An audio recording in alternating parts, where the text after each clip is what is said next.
Welcome back to A Veil of Crime. Today, we're doing a longer, in-depth episode, bringing you a story that shocked America and raised haunting questions about survival, family, and justice. For this episode, we're traveling back to the 1970s to follow the tragic and heroic story of Steven Stayner, a young boy who was abducted and forced to live a life stolen from him for 7 years. This is a historically accurate retelling, pieced together from court records, news archives, and historical accounts presented in our signature storytelling style. As always, stay until the very end and don't forget to subscribe, like, and share to support the channel.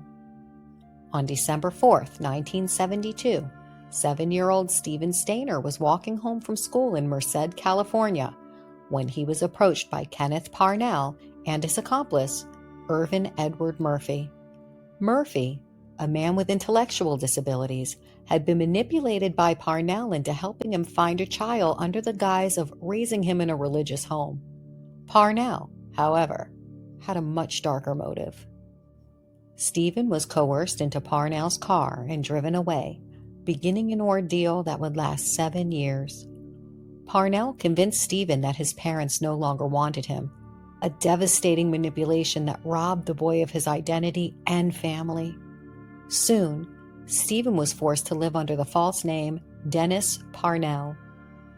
For the next 7 years, Steven endured life under Parnell's control.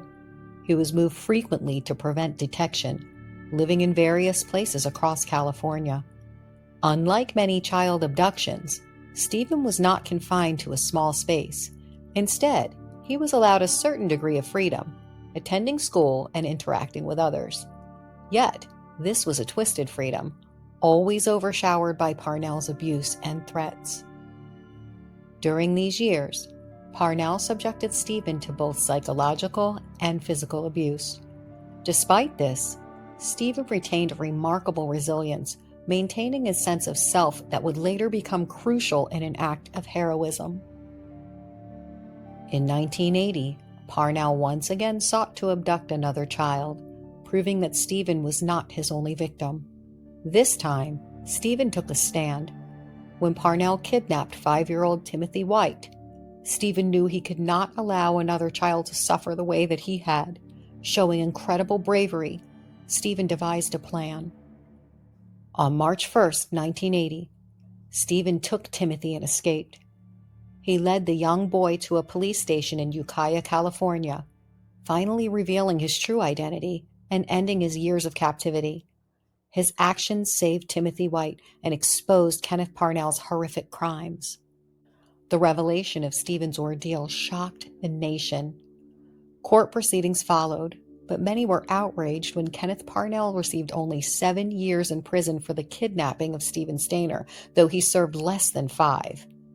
The leniency of the sentence highlighted flaws in the justice system at the time. Steven struggled to adjust to normal life after his return.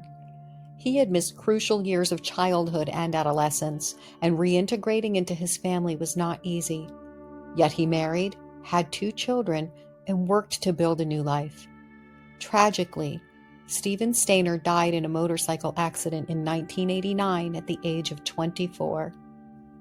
His legacy lives on, however, not only in the boy that he saved, but also in the awareness his case brought to child abduction and victim support. The story was later dramatized in the 1989 NBC miniseries, I Know My First Name is Steven. Thank you for joining us for this extended episode of A Veil of Crime. The story of Steven Stayner is one of tragedy, resilience, and quiet heroism.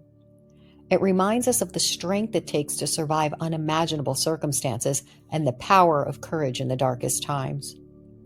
If you found this story compelling, please support the channel by subscribing, liking this video, and sharing it with friends. It helps us keep bringing you these long-form deep dives into history's most chilling and important true crime stories.